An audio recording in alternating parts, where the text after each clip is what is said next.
الحياة شوقا إلى المولى أتاي أسلمت روحي للإله. أعوذ بالله من الشيطان الرجيم. بسم الله الرحمن الرحيم. الحمد لله والصلاة والسلام على رسول الله وعلى آله وصحبه ومن والاه. أما بعد.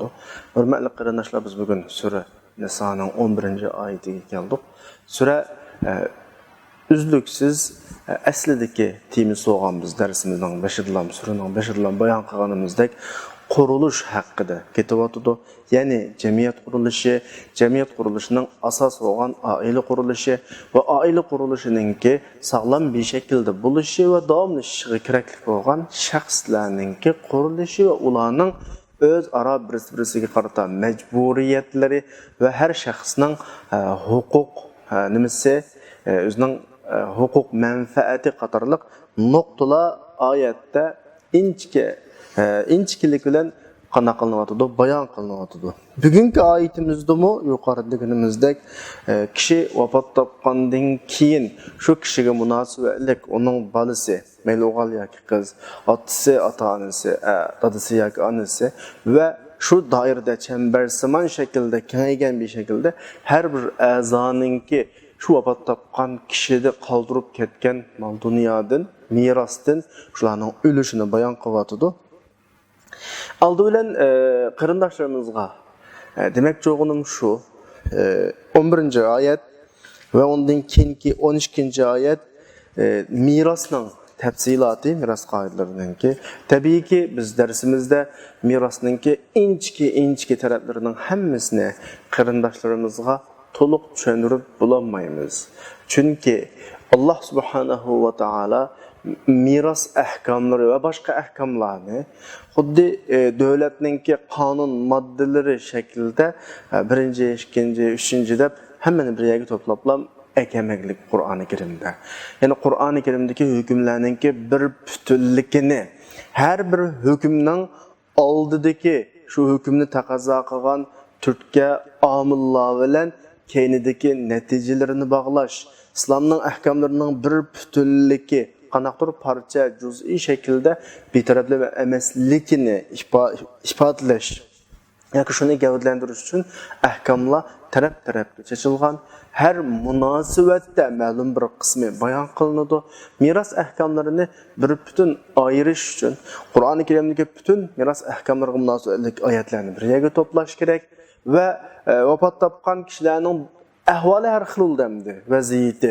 Ba'zining o'g'li bor, qizi yo'q, ba'zining qizlaridan bor, boshqalari yo'q, ba'zining bir qizi bor, ba'zining ikkidan ortiq qizi bor va ba'zining hech nimasi yo'q, faqat bolalarimi yo'q, ota-onasimi yo'q, qarindoshlar qapqaliq. Vaziyat turum har xil. Buningga ko'ra har kishining oladigan ulushimi o'zgarib turadi. Va aladiganlarninki ve almaydiganlarninki ahvolimi o'zgarib turadi. Ba'zi vaqtda almaydiganlar ba'zi sharoitlarda aladigan bo'lib qoladi. Yani bu biraz hammani to'plab bir fan sifatida, bir modda sifatida o'qitilishga tegishli maxsus dars. Bizning bu darsimiz davlat xarakterli, yetaklama xarakterli dars bo'lg'achqa, bu yerda biz bu ahkamlarni aldığımızdaki qarindoshlarimiz tushungidek darajada tafsili yepidan yang'isqcha deb bo'lanmaymiz, ham bu o'ringa ham mos emas. Shunga faqat bizning bugungi darsda qiladiganimiz nima qarindoshlar desa, oyatlardagi ahkamlarning bir qur bayon qilinishini yengil so'zlab o'tamiz va oyatga diqqatimizni tortadigan ba'zi nuqtalarni izohlaymiz, shuning bilan o'tib ketamiz qarindoshlar. 11. oyatda Alloh subhanahu va taolo davotida astag'izu billah yusikumullohu fi awladikum للذكر مثل حظ الأنثيين فإن كن نساء فوق اثنتين فلهن ثلث ما ترك وإن كانت واحدة فلها النصف ولأبويه لكل واحد منهما السدس مما ترك إن كان له ولد فإن لم يكن له ولد وورثه أبواه فلأمه الثلث فإن كان له إخوة فلأمه السدس من بعد وصية يوصي بها أو دين آباؤكم وأبناؤكم لا تدرون أيهم أقرب لكم نفعا فريضة من الله إن الله كان عليما حكيما. Ayet naval yengil bir şekilde tercüme kılay kırındaşlar. Allah sizlarni ballarınlar hakkında Allah'ı tapılaydı. Ballarınlar ne sizlerge tapılaydı emas. Yani qo'llanayotgan bir tilning ifodasi va ballarınlar haqqida. Demek ki bu konu şu ki her vakit ballarınlığı qarasanglar, ballarınlığı Allah'ның bir amaneti, Allah'ның bir tavsiyesi şekilde muamele qilishinglar kerak. O'g'ilga ikki qizning nasibasini o'qishi beriladi. Bunun tafsiloti ahkam kitoblaridan olamiz. Chunki masala o'zgarib turdi dedim ya boya. Agar miros oladigan balalar sap qizlar bo'lib, ayollar bo'lib, ikki-ikkidan ortiq bo'lib qolsa, ularga qoldirilgan malning 3dan 2si beriladi. Agar bir qiz bo'lib qolsa, yarmi beriladi. Shu vaqtida ota-onaning har biriga 6dan biri agar balı solmay qolsa, ota-onasi anası 3dan 1ni oladi. Agar meyitning qarindoshlari bo'lib qolsa, onasiga 6dan 1 tegadi. Bularning hammasi yuqorqi ahkamlarning hammasi shu meyitning topilgan bir vasiyatlar bo'lib qolsa, shu ado qilingandan keyin yoki qarzlar bo'lib qolsa, qarzlar ado qilingandan keyin bo'ladi. Bu yerda qarasak ahvol o'zgarib turdi. Dedim ya ahkamlarni bayon qilib bo'lmagan bilan, ammo yuzaki qarasak, ma holatda manchilik olsa, yana bir holatda u oladigan ulushi yo ko'paydi yo azlaydi. Hatto bir holatda ulushi yo'q odam endi bir holatda oladigan bir holatlar bor. Nimishqa? Chunki meyli atanglar yoki bolaringlar olsun, sizlar ularning manfaati qaysini sizlarga yaqin ekanligini bilmaysizlar. Chunki miros masalasi bir badal to'lash, ter to'kash masalasi qarindoshlar. İnsan mal dunyoga badal to'lagan va ter to'kkan vaqtda erishalaydi. Mirosni taqsim qildigan vaqtdami shu miros qoldiruvchiga nisbatan mayli hayoti dunyodagi uning ishlariga yordamlashish yoki o'lgandan keyingi ishlariga egulash jihatda kimning munosabati yaqin bo'lsa, Alloh subhanahu va taolo uni asos qilib turib va shunga munosib bir shaklda taqsim qiladilar. Shunga buning muqim emas. Hozirgi dunyoda umumlashayotgan men vafot etishning oldida yezib lekin butun mol dunyoning paloni qolsin miros yoki paloni balamga miros qoldirmayman, unda huquq yo'q. Unda ish bo'lmaydi Allohning qonunida. İnsan o'zi xalab xolamay nurg'un kishilar bilan aloqa qiladi. İnsanning ishlari o'zi xalab xolamay nurg'un kishilarningki yordami bilan bo'ladi, turtkusi bilan bo'ladi va inson o'lgandan keyin o'zi xolisin xolamasin buning ba'zi ishlarini ustiga oladigan bir taraflar bo'ladi. Va inson o'lgandan keyin keyinda qilib qolgan urug' tuqqan bolalari otalarining mas'uliyatini ustiga oladigan va bundan keyin yashaydigan bir holatlar bo'ladi. Bu nuqtalarning hammasini Alloh eng obdan biladi. Mirosda dal mushu nuqtalar alohida nimaga tutilgan, ko'zda tutilgan qarindoshlar. Shunga shu oyatning oxirisida bolalaringlar yoki otlaringlar olsun, sizlar ularning manfaatiga qaysini yaqin ekanligini bilmaysizlar. Alloh biladi. Shunga bu hukmlar hammasi faridatan minalloh. Allohdan bevosita tushirilgan hukmlar, buni cho'qim tatbiqlash va bundan chiqish asla to'g'ri emas. Innalloha kana aliman hakim. Alloh har ahvolni bilguchi va har ishda hikmat bilan ish qiluvchi davotidir.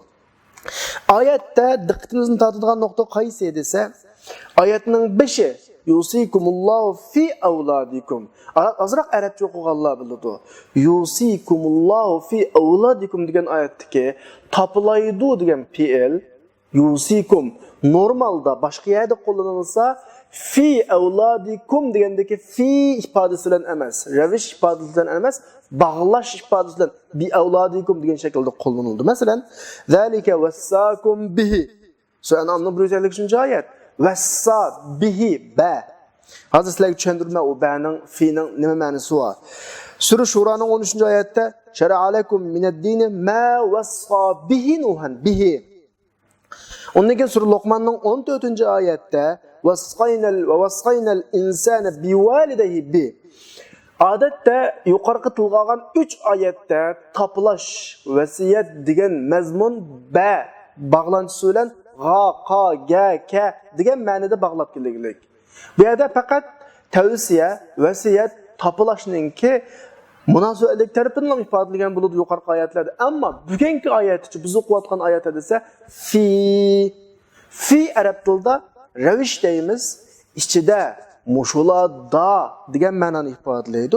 Shu bo'yicha tarjimada bizningki eng gavdli ifodalaydigan tarjimamiz nima desa Allah balalar haqida sizlarga toplaydi. Ya'ni bu yerda shunda demak chiki qarindoshlar balalarga qachon qarasang Allah'ның şu tavsiyesi senin sana esingga keladigan bir holat shakllansin. Bala degandan keyin Allah çünkü qo'llangan ifoda fi ba emas. Ba bo'lib qolsa bir normal vasiyat, normal tavsiya, bag'lanadigan taraf, munosabatli taraf shu. Ammo fi degan nima bo'lsa, bala demak Allohning tavsiyasi demak. Tavsiyaning umumi ravish degan ma'lum bir ish harakatininki yuz beradigan o'rni yoki vaqti degan ma'noni ifodalaydi. Bu yerda shu vasiyat balaning o'zi shu. Balaga qachon qarasang vasiyat esingga kelsin. Allohning vasiyati. Qachon bala oldinga kelsa, Allohning omonati oldinga keldi deb o'yla. Mana bu nuqtani ifodalash uchun, ya'ni balaning masalasining u qadar muhimligini insonga nisbatan bala, voy mening balam deganlik bilan insonning o'zining balisligidan bakroq Allohning omonati. Maqsadimni tushuninglarmi qarindoshlar? Bala insonning o'zining balisligidan bakroq Allohning omonati. Ya'ni sen balam deb o kadar o'zingning mehribonligini ko'rsatishing mumkin, ammo Allohning bu yerdagi tavsiyasi sizning balangga bo'lgan mehr-muhabbatingdan ortiq. Allohning tavsiyasiningki sana qildigan ta'siri bu yoqda sening balangga bo'lgan mehr-muhabbat bilan bog'lanish munosabatingdan ortiq. Ya'ni texmi aniq desam, balaga nisbatan sendan bakroq Alloh ko'yinyapti bu yerda. Balaga sendan bakroq Allohning munosabati yaqin ya'ni. Sening balang olsa Allohning omonati u.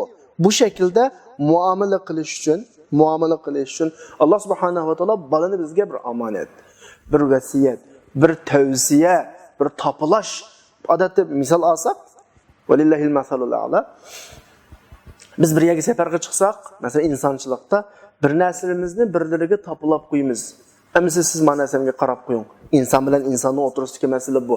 Topilish degan gap omonat qo'yish deganlik. Bu yerda shu tavsiya, arabchada tavsiya, buni ba'zi vasiyat deb tarjima qilamiz, ba'zi vaqtda topilish. Ya'ni Allohning bizga topilgan omonatlari. Balalar mening balam deb turib, muomala qilgandan so'ng Allohning omonati mau anudummu sal muhimlik darajasi kuchli chiqadi. Endi Alloh shu balalarni bizga topiladi.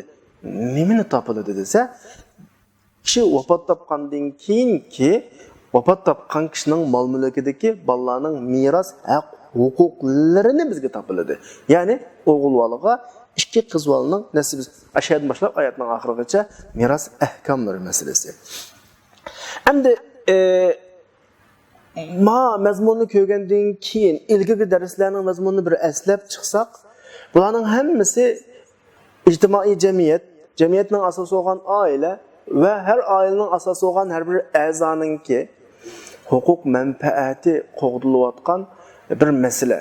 İlgari oyatlarga qarasak, yetim qizning masalasi, masalan, ayollarning to'yliq masalasi, ondan keyin oyat qarasak, kichik bolalarning meros masalasi, hammasi o'zining hukuk menfaatini qo'g'diyolmaslik ehtimoli bo'lgan birlarininki ahvoli bayon qilinyapti.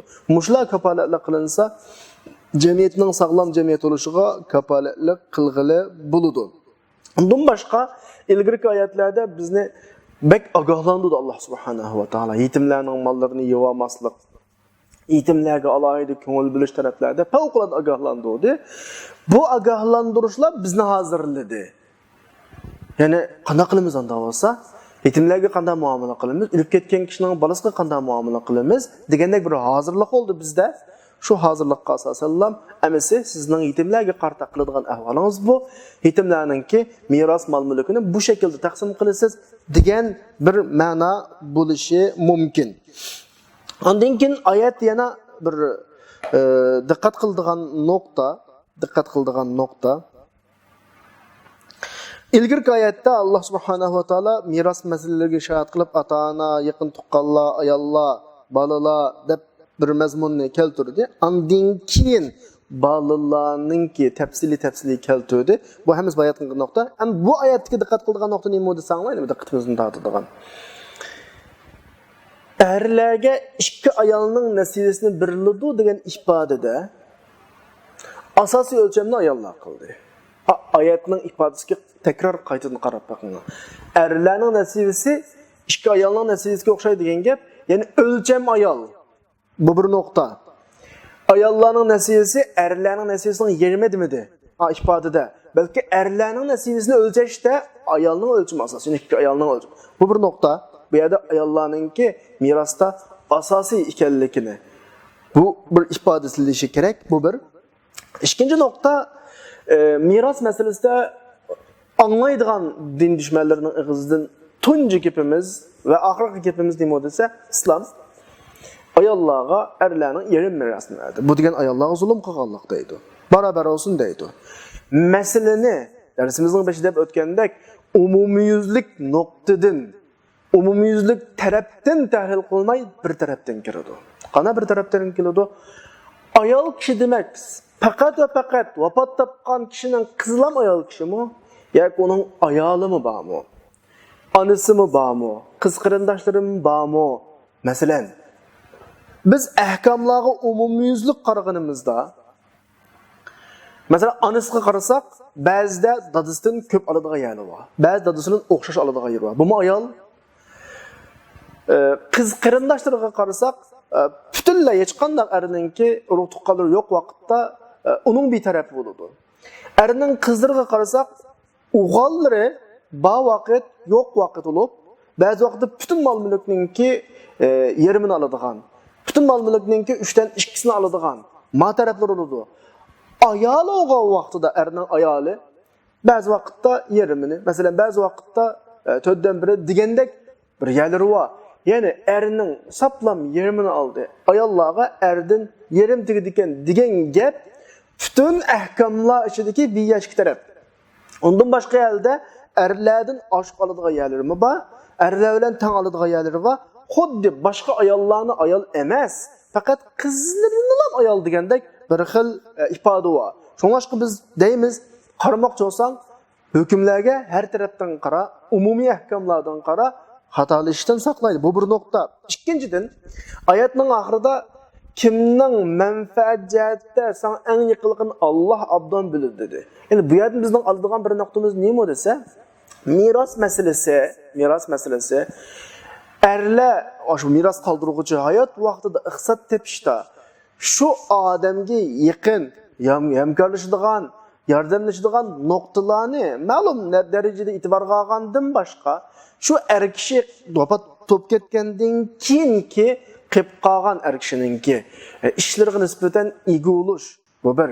Yana birisi şu erga munosabatlik taraflarninki ustiga yuklangan vazifani biroz qanday qiladi, asos qiladi. Ya'ni bu nuqtadan men bir misol olay. Bir kishininki 100 ming so'm mol-mulki bor deyli, vafot topdi, ikki qizi, bir o'g'li bor. Qur'oni Karimdagi hukm bo'yicha o'g'liga 50 ming tegadi, ikki qiziga 25 mingdan 50 ming tegadi. Endi mush o'g'il ko'p oldimi, qiz ko'p oldimi? Agar buningga javob berishda yuzaki qarasanglar o'g'il ko'p oldi, chunki 50 mingdan oldi. Ikki qiz o'g'ilning ko'lan tang oldi, ya'ni ikkisi 25 mingdan oldi deyishing mumkin. Ammo bir necha savol so'rashim mumkin bu haqda. Dadisi vafot topgandan keyin şu ailede qilib qolsa, bu ailening chiqimi qizning ustiga kelamdi, o'g'ilning ustigami? Ya'ni qiz o'zi olgan mirosdan bu ailega xarjlash majburiyati bormi, yo'q? O'g'ilning bu ailega iqtisod xarjlash majburiyati bormi, yo'q? Bu nuqtada o'ylash kerak. Bu yerdagi majburiyat o'g'ilning ustiga tushadi, bu bir.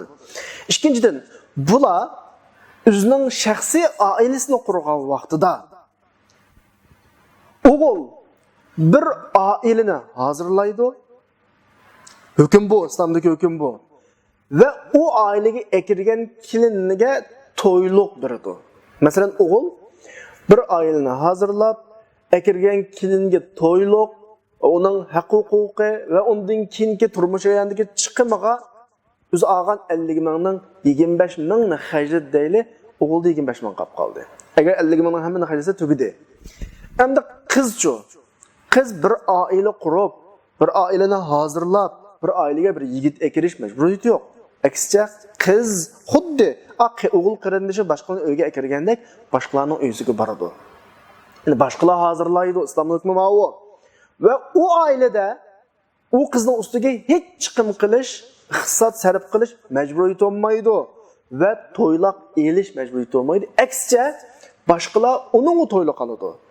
Shuna olganda biz dadisidan shu bo'yicha meros taqsim qilingan bolalarningki ayrim oilaga chiqqandan keyingi ahvolga shuna qarasak, o'g'ilning qo'lida hech narsa qolmagan, balki qarz kirgan holatda ko'ramiz.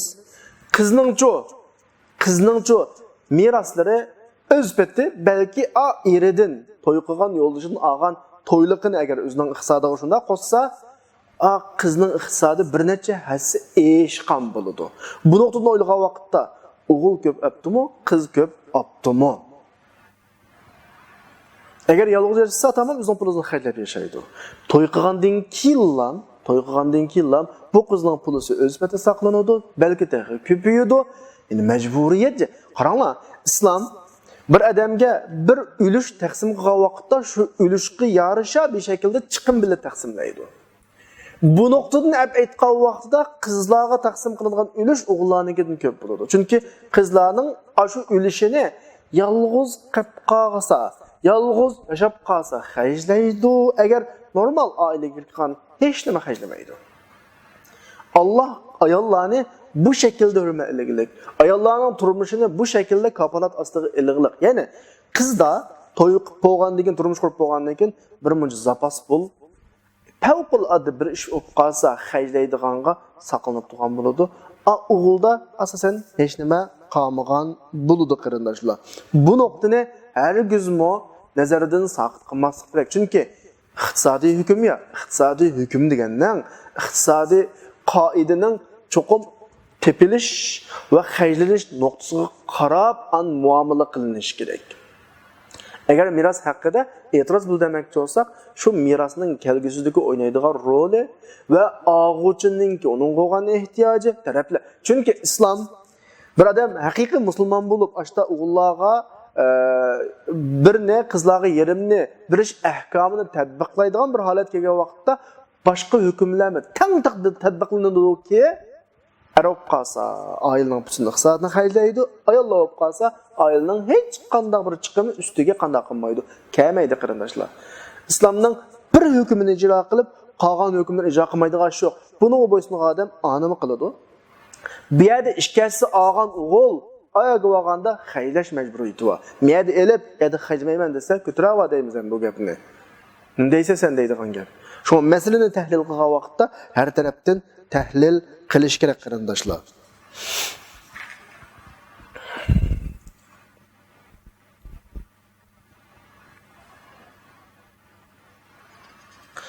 Ondan keyingi oyatlar masalan normal ahkomlar shu shaklda bayon qilinib, oyatning oxiridagi Alloh subhanahu va taolo atlaringlar, bolaringlarningki kimlarning eng yaqin ekanligini obdan biladi degan oyatlar biraz oxirlashtirgan bo'ldi. Oyatning deganimdek ayet miras ahkamları dekrak köp urun egallagan ayet o'qachqa miras ahkamları bu ayetlarla tugamaydi. Mushu suraningki surani sananki 186 oyatda yastaftunaka qulullohu yuftikum fil kalala oyatlarida bir bo'lak nimalarkilik ahkamlar kilik surani sananki 176 oyatgana uzun oyat hamda bu. O ayetler maayetini qana qilamiz, birlashtiramiz degandek bir narsalar bor. Shunga ahkamlarga biz tam kirmaymiz bu darsimizda. Faqat oyatdagi bizga dars bo'ladigan nuqtani alohida qana qilamiz, askartimiz qarindoshlar. Qolgan ahkamlarning ichiga biz hukm kitoblarida, maxsus fiqh kitoblarida kiramiz. Oyatning eng oxirisida innalloha kana aliman hakima. Alloh alim hakimdir. Başqa ayetlərdə innalloha kana gafurur rahima. Muşuna oxşayan ayetlər olur. Allah alimdir, hakimdir, azizdir, məğfirat qılğıcıdır, mehribandır, şəfqətlikdir. Bunun hamısı aqida nöqtəsindən qarindaşlar əzəlilik və özgərməz ramkisi düşünülüş kerak. Allah əzəldən hər qanday işini aldı ki, cho'ng kichik hamma holatini bilguchi, Alloh har qanday ishni hikmatli ish qilguchi, azaldinmi shu, hozirmi shu, kelgusimi shu, mengu shu. Alloh azaldin g'afur, hozirmi g'afur, kelgusimi g'afur. Alloh azaldin rahim qilguchi, hozirmi shu, kelgusimi shu. Mush shaklda qanday qilish kerak, tushunish kerak. Endi undan keyingi oyatga qarab boqaylik. 13-oyatda, ya'ni shuning davomi. وَلَكُمْ نِصْفُ مَا تَرَكَ أَزْوَاجُكُمْ إِنْ لَمْ يَكُنْ لَهُنَّ وَلَدٌ فَإِنْ كَانَ لَهُنَّ وَلَدٌ فَلَكُمُ الرُّبُعُ مِمَّا تَرَكْنَ مِنْ بَعْدِ وَصِيَّةٍ يُوصِينَ بِهَا أَوْ دَيْنٍ وَلَهُنَّ الرُّبُعُ مِمَّا تَرَكْتُمْ إِنْ لَمْ يَكُنْ لَكُمْ وَلَدٌ فَإِنْ كَانَ لَكُمْ وَلَدٌ فَلَهُنَّ الثُّمُنُ مِمَّا تَرَكْتُمْ مِنْ بَعْدِ وَصِيَّةٍ تُوصُونَ بِهَا أَوْ دَيْنٍ وَإِنْ كَانَ رَجُلٌ يُورَثُ كَلَالَةً أَوْ امْرَأَةٌ وَلَهُ أَخٌ أَوْ أُخْتٌ فلكل واحد منهما السدس فإن كانوا أكثر من ذلك فهم شركاء في الثلث من بعد وصية يوصي بها أو دين غير مضار وصية من الله والله عليم حليم. Ayet üzüksüz devam kılıvatıdı. Yani sizler ayallarınla din qilib qolgan miras mollarining yarmi sizlarning balasi bo'lmay qolib qolsa. Ayolimiz vafot topdi. O ayolning sildan boshqa yoki sildan bo'lgan, yoki sildan boshqa erdan bo'lgan ayollar yo'q. Yarmini olasizlar. Balasi bo'lib qolsa 4dan 1ni olasizlar. Ya'ni shu ayolning vasiyati va kadindagi qarz ado qilingandan keyin endi ayol erlar vafot topib, ayollarga desa, balasi bo'lmay qolib qolsa erlarniki 4dan 1ni, balasi bo'lib qolsa 8dan 1ni oladi. Bu shu vasiyat va qarz ado qilgandan keyin bo'ladi. Endi bir odam kalala ne miras kaldırılsa, kelale yani üstünden yoki ostidan hech qanday tuqqan yo'q. Yani dadasi, anasi yo'q yoki balları, qizi yo'q. Mishta bir odamga miras qolib qolgan ahvol bo'lib qolsa, buningki qarindoshlar, o'g'il yoki qiz qarindoshlar bo'lib qolsa, har biriga 6dan 1, agar ondan ko'p bo'lib qolsa 3dan 1 hammasi shirik. Bumi topalangan vasiyatdan keyin yoki qarzdan keyin bo'ladi, g'ayri mudarrin. Bularning hammasi Alloh tarafidan kelgan bir vasiyat. Alloh hammani bilguchi va halimdir. G'ayri mudarrin degani yani hech kimga zarar yetmagan, ya'ni adil bir shaklda demakchi. Endi desam yana shu qarindoshlar oyat ahkomlarni bayon qildi. Tabiiyki ahkomlarni bu yerda biz takror deb ketdim, bayon qilib olmaymiz. Ammo oyatda bizning diqqatimizni tortadigan nuqta hukm holatning o'zgarishi bilan o'zgarib turadi.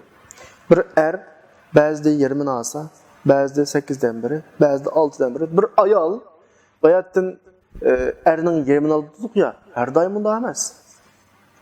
20ni oladigan yava ayol erning 20ni yoki butun mol mulkning 20ni oldigan yer, butun mol mulkning 4dan 1, 8dan 1, 6dan 1 holatlarga qarab turib bo'ladi.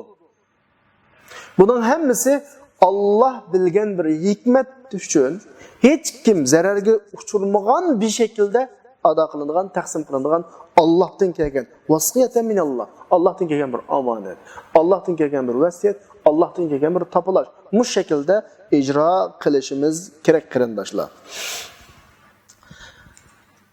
Ondan keyin bir mesele davomliq şu oyatlarning hammasida vasiyat yoki qarzni ado qilib bo'lgandan keyin deydi, balkim qarindoshlar so'rashi mumkin, qarz burunmi, vasiyatmi deb.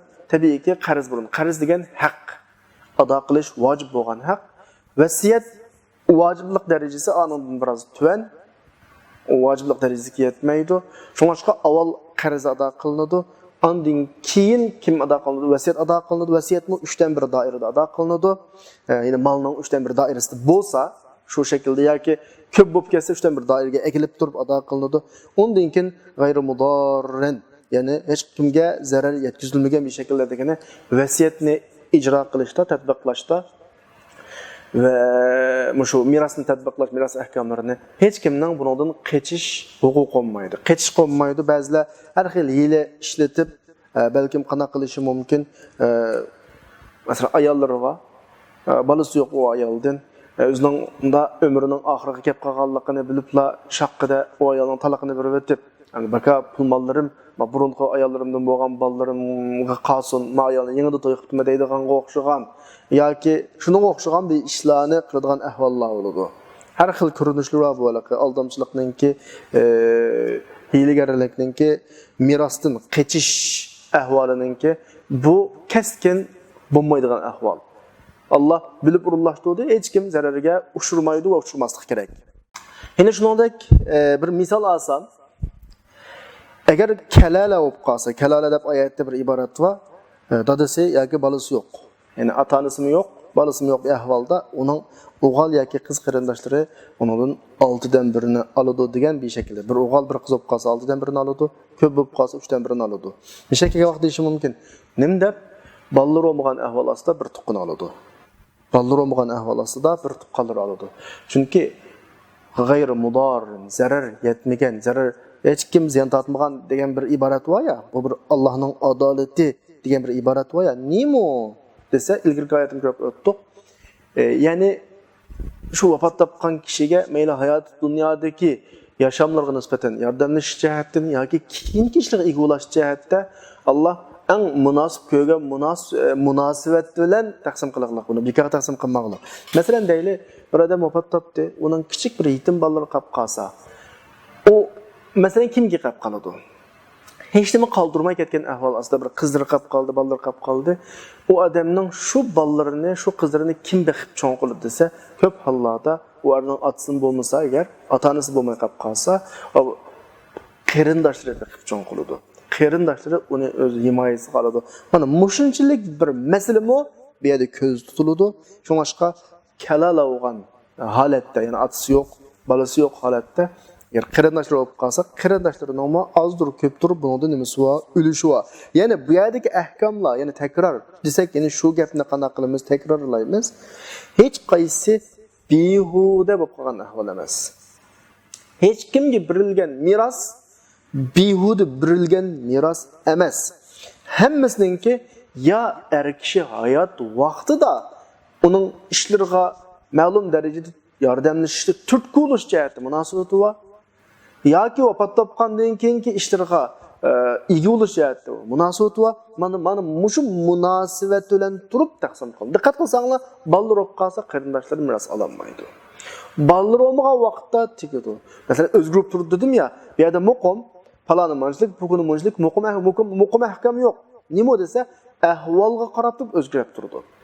Ya'ni er kishininki, vafot topgan kishininki asosiy meros og'uchisi ballari va ota-onasi. Ballardan qolib qolsa ota-onasi. Mushullardan qolib qolgan vaqtida va mushlarning ahvolininki soni, o'g'il qizlik masalan o'zgarishiga qarab turib, andin keyin boshqalarga kengayadi yoki boshqalarning oladigan o'lish ahkomlari qanday qiladi, o'zgaraydi. Ya'ni qarindoshlarimizga dars jarayonida tushundirmoqchi o'g'inimiz shu. Qarindoshlar ahkomlar, hukmlar, meros masalalari dunyodagi bugungi yerlik qonunlar, davlatlarning qonunlariga o'xshash birisi hamma odamga teng bir shaklda taqsim qilinadigan ahvolmi bo'lmaydi, kesin. Yoki har odamninki o'zininki huquqi bo'ladigan ahvol bo'lmaydi. Men merosimni paloniga qoldirmay, hukuniga qoldirmayman yoki merosimning hammini bermayman hech kimga yoki paloni balamga, bugun tuqqunimga deydigan ahvol bo'lmaydi. Chunki bir odamning hayotda odam bo'lib yashashi, ishlarininki normal yurishida inson o'zi his qilmaydi. Uni atrofda xuddi ko'zga ko'rinmagan tirab turgan trekka o'xshash nurg'un yulab turgan taraflar bo'ladi va bevosita bog'lanadigan taraflar bo'ladi. Alloh mushu munosabatni eng obdan qanday qiluvchi bilguchi. Shunlashqa bu Allohdan ilgirki oyatda faridatan minalloh, Allohning farzi shaklda deb bayon qilingan bo'lsa, hozirgi 12-oyatda vasiyatan minalloh, Allohdan vasiyat, topilish, bir omonat degan bir shaklda bizga qanday qilindi, bayon qilindi.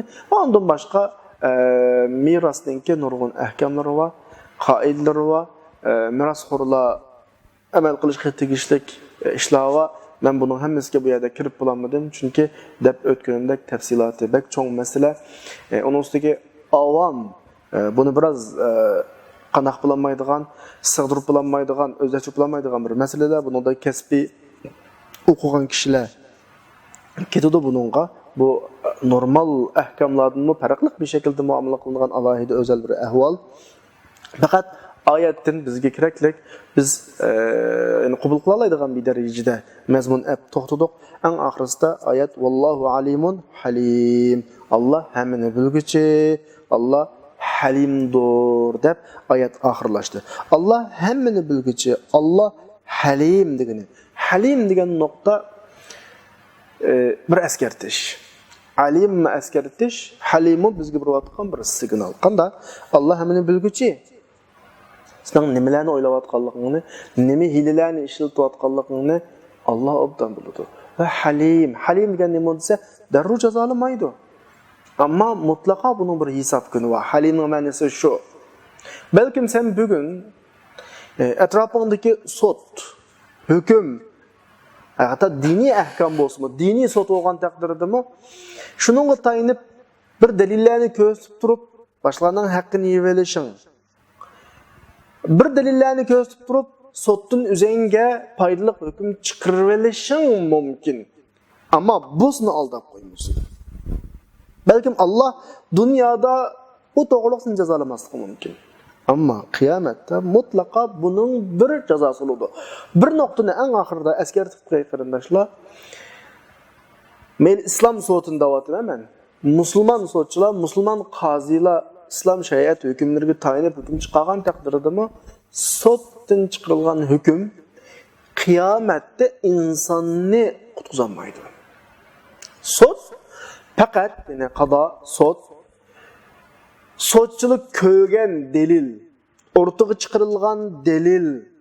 Shunama ma'noga qarab turiblam hukm chiqaradi. Bularning qoidasi shu va buning yo'li ham shu. Bundan boshqa yo'l yo'q. Ammo delillarningki yolg'on bo'lish, o'ydirilish va bu sabab tufaylidan bir odamning haqqi bir odamga yedirilib ketib qolsa, sudchilar qoida bo'yicha ish qilinganlik uchun ular bu ishdan ado-judo.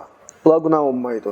Faqat nima desa, haqning kim ekanligini biladigan yevagan odam bor. Biladi u. Buning da qiyomat kunisi boshqa tortiladi jazosini. Shunga diniy nuqtadan diyana deb qo'ydi. Diyana nuqtasidan bir odamning haq-huquqi boshqa gap, sud, qado, hukm nuqtasidan boshqa. Hukm nuqtasidan ashta bir taqsim qilinishi mumkin. Sudga tushgan odamda bir tarafni hukmda yengib olishi mumkin. Ha, hukm menga hukm qildi. Qarshi taraf yengildi deb xushal bo'lishi mumkin. Ammo Allah halimki bunun qarta sana derhal ceza vermesi mümkün. Kıyametте mutlaka bunun cezasını tapsa çünkü Allah'ın nazarında dünyadaki hüküm qanday şekilde ayrılsın, hüküm başka. Hak haqiqisini tepiş kerak. Bunu aşı ikki adam biladi bunu. Kim biladi bunu? Atalışıp qalgan ikkilen. Nimening o'zining haqqi, nimening o'zining haqqi emas ekanligini biladi, ammo insondagi ochko'zlik, aynatchilik, ashta bir dalillarni o'ydirib chiqarib yoki yasagan dalillar bilan yoki o'zidagi bir afzal sharoit bilan so'zlarning oldida aktiv o'ringa chiqadi, boshqalarning haqqini yeydi. Sotda takror da'vatim bu gapni sana chiqishi mumkin, Allohning nazarida sana chiqmaydi. Shunga oyatning oxiridagi vallohu alimun halim. Allah hammani obdan biladi, nima ish qilganligini, mirosda kimning haqqini, kimning yo'qolganligini obdan biladi va halimki buni darrov jazolamaslik mumkin, lekin qiyomat kunisi buningga og'ir jazo va bu nuqtaga diqqat qilishinglar kerak degan mazmun bilan bugungi darsni oxirlashtiramiz. Va oxiru da'vana alhamdulillahi robbil alamin.